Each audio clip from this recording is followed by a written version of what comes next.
From the studios of the Department of Communication in Phillipsburg, welcome to Prime Minister Talks with Honorable Prime Minister Sylvaria Jacobs. Good afternoon, St. Martin, and welcome to another edition of Prime Minister Talks. I'm Cedric Peterson alongside the Prime Minister of St. Martin, the Honorable Sylvaria Jacobs. Prime Minister, good afternoon and welcome to the program. Good afternoon, Cedric. Good afternoon, people of St. Martin. It's a pleasure for me to be here. It's great to have you. Great to have you again in studio to discuss and go over the questions that have been posed to the Cabinet. For those who have just tuned in, if you haven't gotten a chance to do so, be sure to send your questions over to the Prime Minister to make sure that we can answer the issues that you might have burning inside of you. Let's get to them immediately for this episode. To what extent is the Dutch language necessary? A necessary requirement for positions within government, given that the government of St. Martin is the largest employer on the island. That's part one. You want to handle that first before I jump into the second one? Well, it's a I two-part believe question. that the second part merely elucidates why they're asking the question, so you can... Yeah, so there are more schools on St. Martin with English as the language of instruction compared to a number of schools that have Dutch as the language of instruction.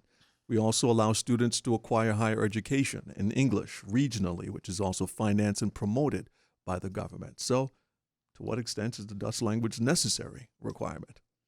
I think first and foremost, for those that do not know, Dutch and English are the official languages of St. Martin since 10-10-10. Constitutionally? Constitutionally, both languages. So we cannot discriminate on those Dutch citizens who do not how you say in Dutch, beheers de Nederlandse taal.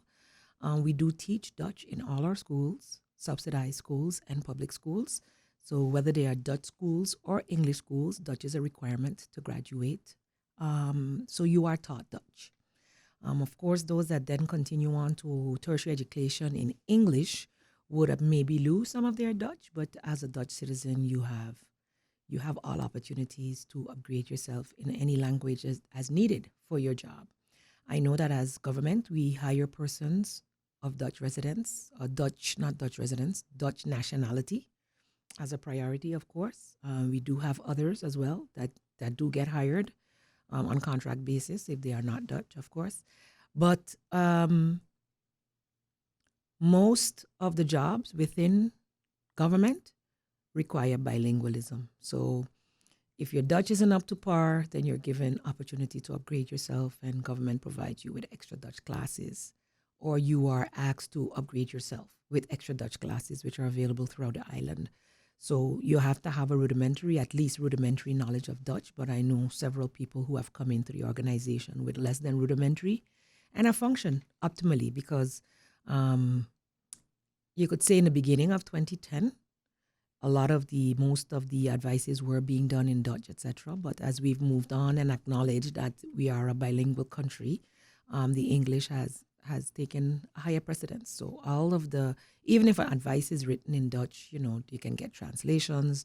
You've heard the debates in Parliament as to not moving forward unless the English version is available because that is your right. You cannot be hampered through your less understanding or speaking ability in Dutch. Of course, in certain jobs, like the legal department, like the police and law regulated areas up until now, because the translations have not yet taken place throughout the organization, that this is still a very high requirement. But for the regular, many people here in DCOM, for instance, hey. Listen. People Listen. Listening to you should know that you have a very rudimentary understanding of Dutch. I have taken that as my only kryptonite in this lifetime. Yes. And I acknowledge that because the thing is, at the end of the day, I'm communicating to a country in large part that speaks English. Speaking English much. But unfortunately, too, we still need to extend ourselves beyond just the two official languages because we're challenged as a communications department to do Dutch with not only Dutch, Spanish, French, Creole.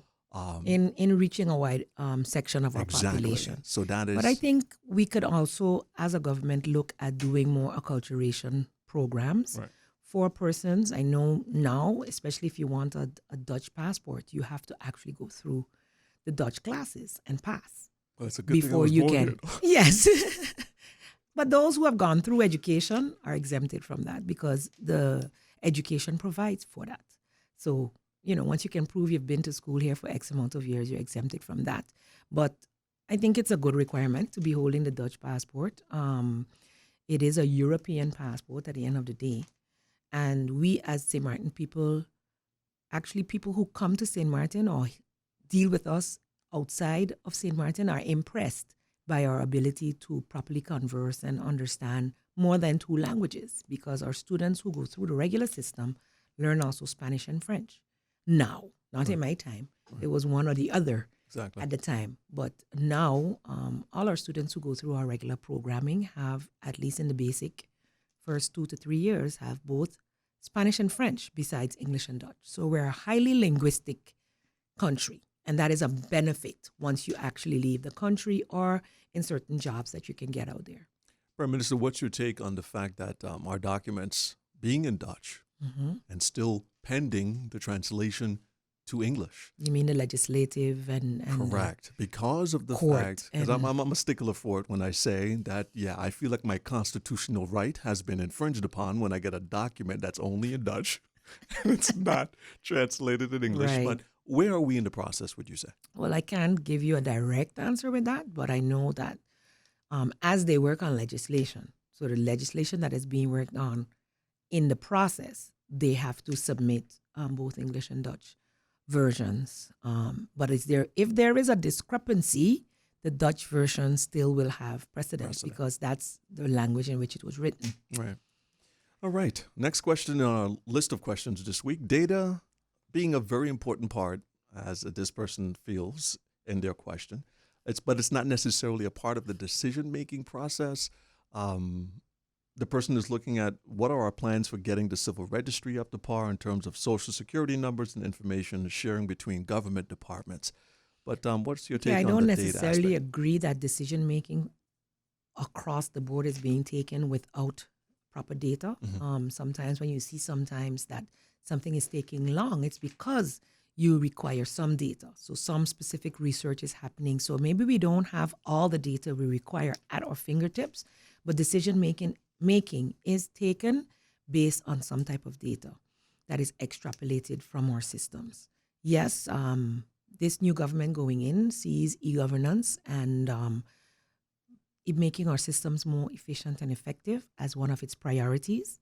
And so we are not just a social security number, but over the years we've had a discussion of what was that number called?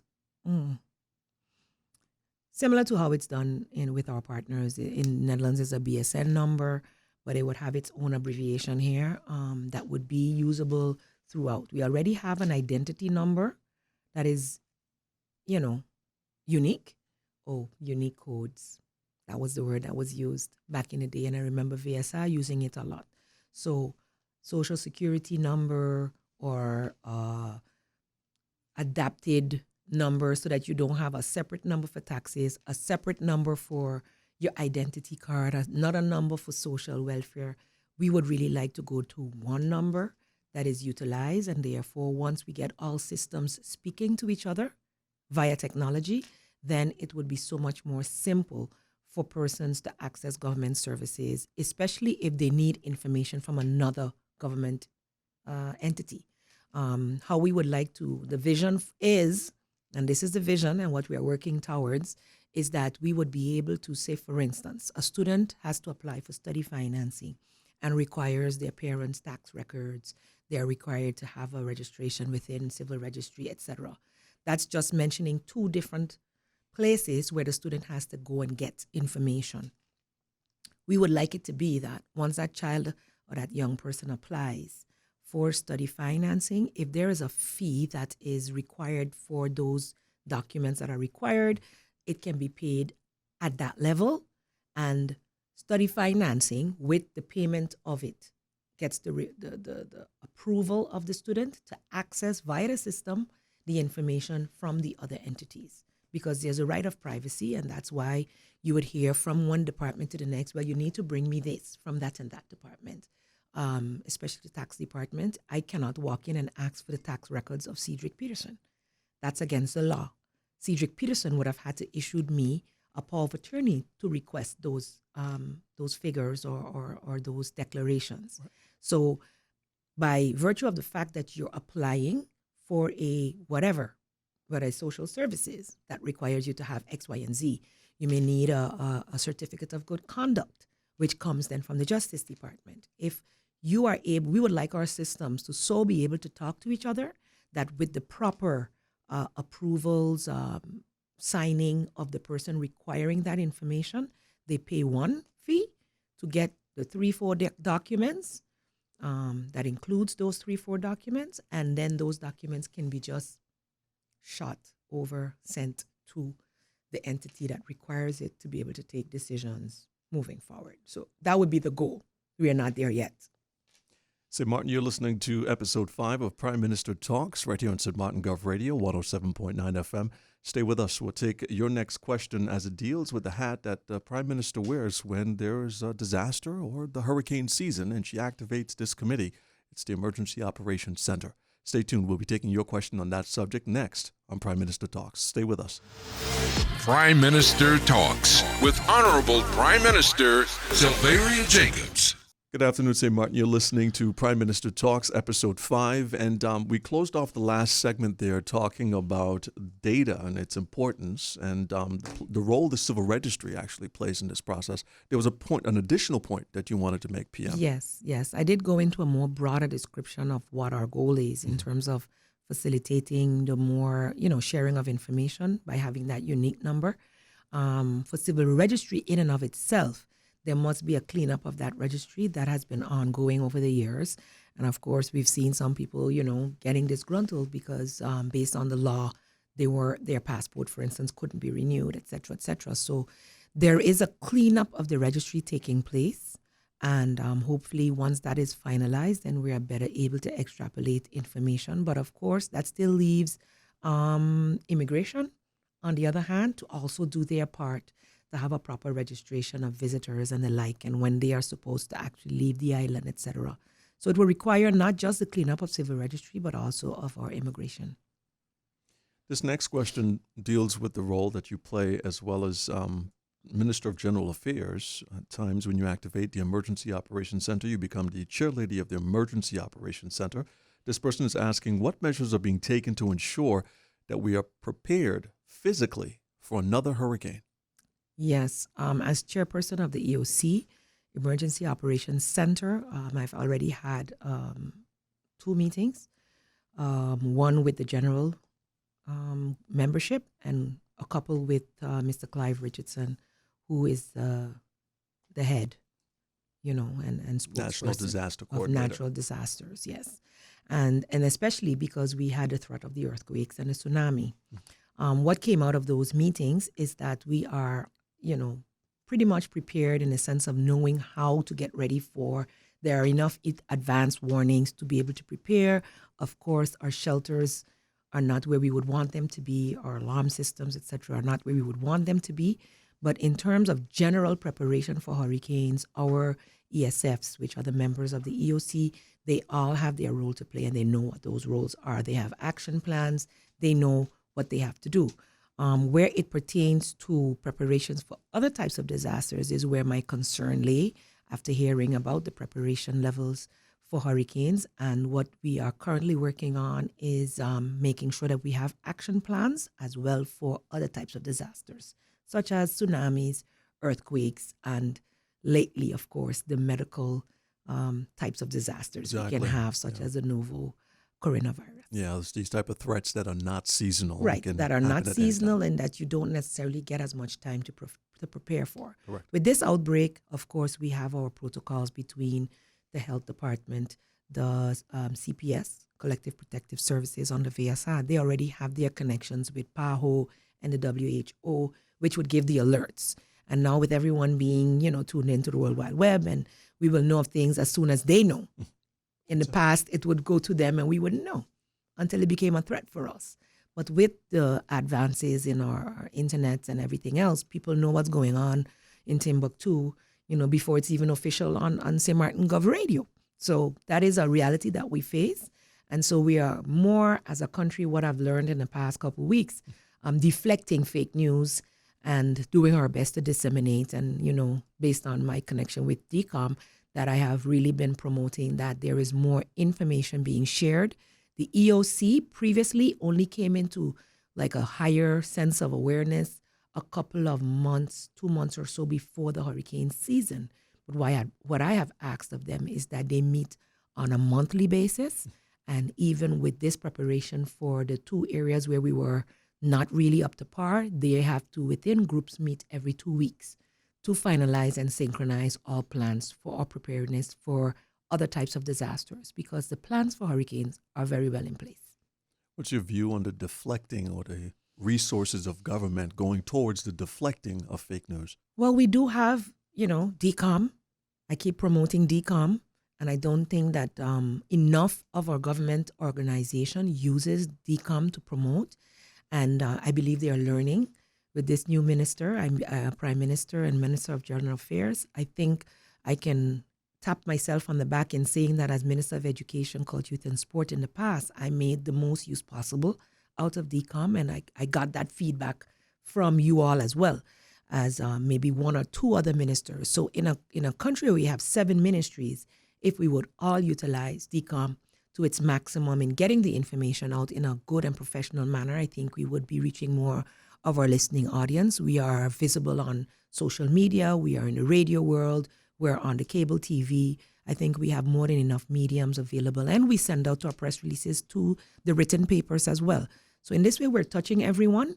And what we have added now in this whole aspect of disaster management is connecting with our telecommunications telem at this moment, and still working out UTS to be able to send out those SMSs as well. So WhatsApp is also something that I would encourage DCOM to start to shoot out as well, because a lot of people get the WhatsApps, they spread like wildfire. Actually, you will get that faster than something on, whether it's even Facebook or Instagram or whatever the case may be, Twitter. The WhatsApp spread faster. So that's an area where I believe we need to probably spread our wings a little bit more. I don't know if we're there already, but I have not received any WhatsApps from government. We're there. We have that was an initiative we started earlier and last year. Oh, okay. With regard to the hurricane season, we designed a WhatsApp group chat for private citizens, the general public, the news media. So you see, getting the answer from the horse's mouth. Exactly. You know why he asks a question. Exactly. So you see, that's a question to me. Yes. DCOM Talks. DCOM Talks, yes. But you see, this is what I like this platform for. Initially I had hoped to be able to get the Minister of Finance in today to be able to supplement some of the things, and we could have discussions on the finances of the country outside of the questions that have been asked, because I think this is information that is pertinent to the people of St. Martin that you may not get enough time for in a press briefing. So exactly. I would like to reassure the listeners that will be forthcoming, especially since we are traveling to the Netherlands in the week of the 10th to the 17th to represent this country where it pertains to our finances. So upon our return, we'll be doing a couple of sit-downs with DCOM to inform. We're going to take our next break, and when we get back, we're going to discuss how you would address the notion, PM, concerning your young sitting ministers. And are they experienced enough to handle responsibility at this level? Stay with us, folks. You're listening to Prime Minister Talks right here on St. Martin Gov Radio 107.9. Stay tuned.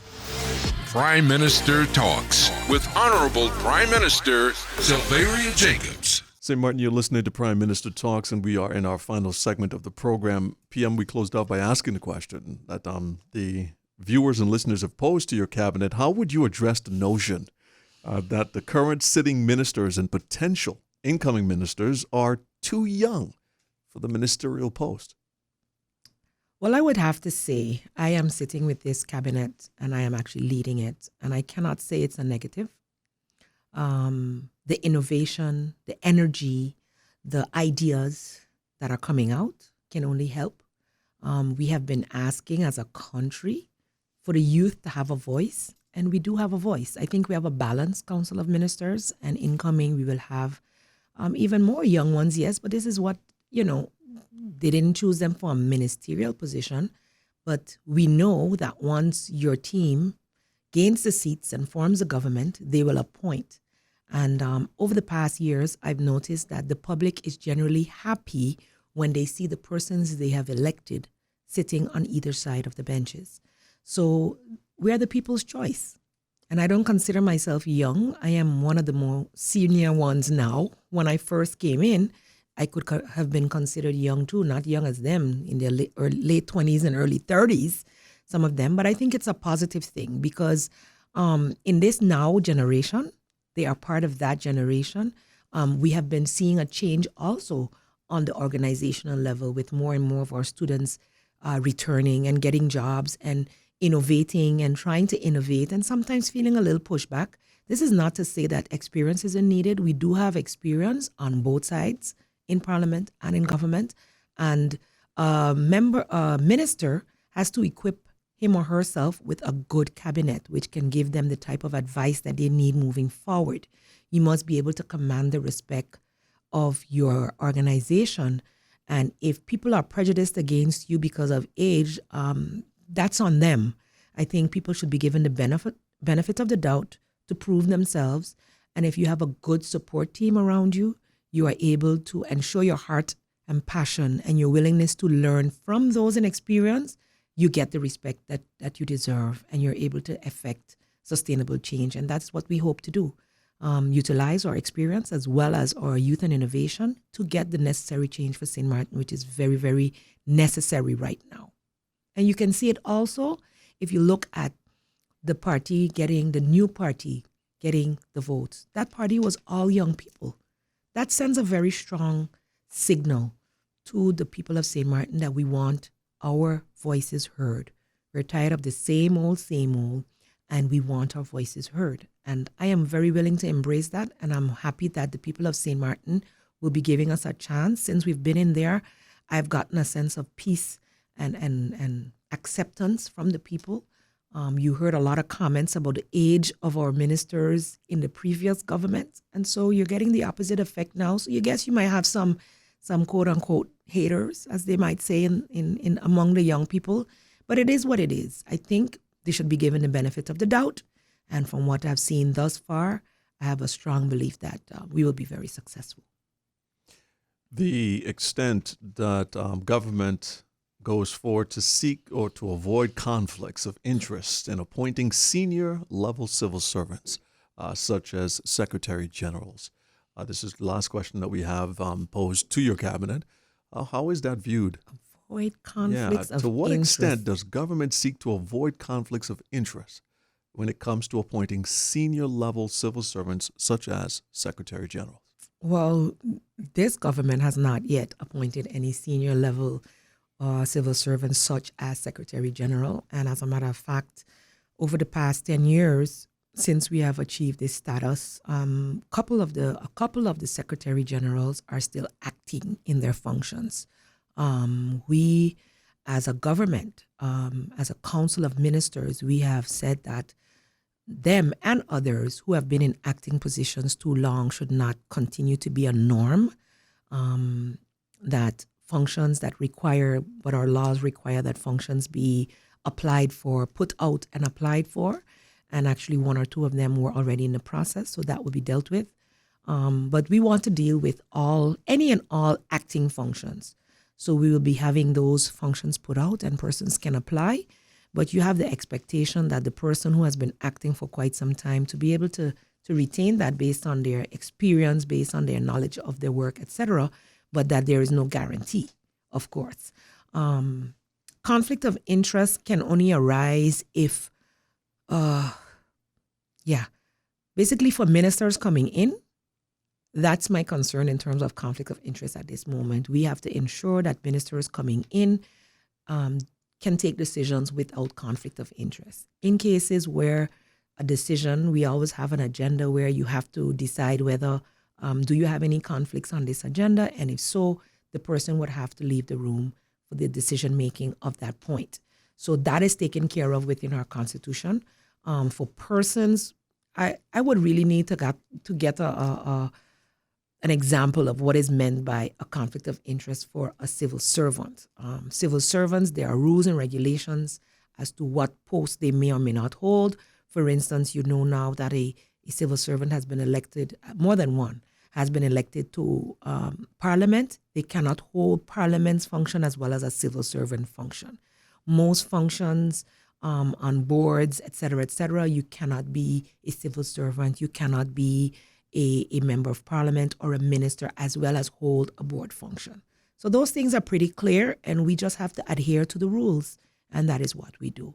If a situation arises, then there is a way to report. If you believe a conflict of interest is in the works, then you just need to report that, whether it is to the person directly, the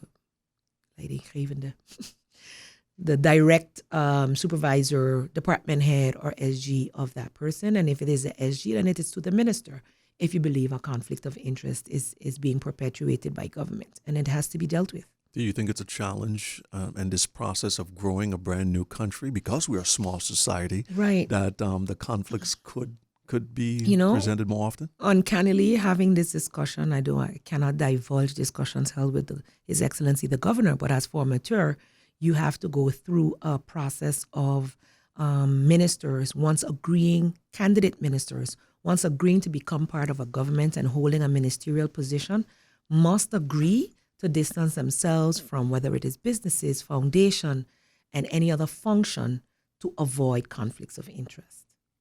And that is up to the second degree, and that can be very difficult in a small society. Of course. Yeah? Yeah. So you can have that you are related to someone who does business with government, or your business formerly did business with government, and you have distanced yourself from that business, but in any decision making moving forward, you would still have to remove yourself because you are still connected to whomever is now dealing with that business. Correct. Yeah. So it can be a bit of a difficult situation in some cases, but we go by a case by case basis, and we eliminate conflicts as we go along. I did indicate that it was the final question, but I did find one more that I did see here on the list, and this is the final question for our segment. Do you see minimum wage being raised anytime soon? For minimum wage to be raised, you would have to address several social economic situations. So you cannot just raise the wage and not look at other areas. In a meeting that I held today with the CCSU, and its members, as well as government organization related to that, personnel affairs, legal affairs, it is clear that, and I have made that request of these departments that fall under the Minister of General Affairs to assess the wages in general and evaluate the positions of those earners, the 25% specifically that fall below. They were already in the process previously of ensuring and reevaluating functions. And once you've reevaluated the functions, then you can address the wages situation. Minimum wage is also on an economic department level. So it would have to go hand in hand with different changes that would be necessary at the level of the Economic Affairs Department. Okay, because until you can control rent, control other areas where we have to spend as a population that falls within our cost of living, you will constantly you raise the minimum wage, the cost of living goes back up. So you'll be constantly raising the minimum wage. I believe we need to address the cost of living and then ascertain what wage fits that. So it would be hand in hand. It would be irresponsible to just raise it. And, kudos, you're a minister that did that. But what were the repercussions of that in the long run to our cost of living in general? Final words as we close out the program, Pia. Well, as I mentioned before, I am traveling together with our Minister of Finance to the Netherlands to have some serious discussions with our partners related to the liquidity support that has been so far pending, agreed upon and still pending, as well as the 2019 one, which did not get discussed because we didn't finalize 2018, as well as the bridge loan that was had to be repaid from the airport, and other financial situations that would alleviate some of the financial constraints that we have. The ministers had asked for some more information and advice from the CFT. I understand that has been forthcoming, so we would have that information to be able to move forward with our discussions. And I would like to be able to come back after that week of discussions and the Kingdom Council of Ministers meeting with positive news for our people in terms of how we're able to handle our budget moving forward for 2020 and beyond. Well, good luck with your trip and success with your meetings. And of course, St. Martin, thank you for tuning in and being a part of this episode 5 of Prime Minister Talks. If you've missed it, be sure to stay tuned in to St. Martin Gov Radio 107.9 for the remainder of the week. At 12 p.m., you can catch a rebroadcast of this episode of the program. And for video on demand, be sure to visit the official YouTube channel of the Government of St. Martin and be sure to hit that notification button so that you can stay up to date with programs that are developed here at DCOM. On behalf of all of us at the Department of Communication and by extension, the Cabinet of the Prime Minister of St. Martin, the Honorable Saverio Jacobs, I'm Cedric Peterson. Thanks for tuning in.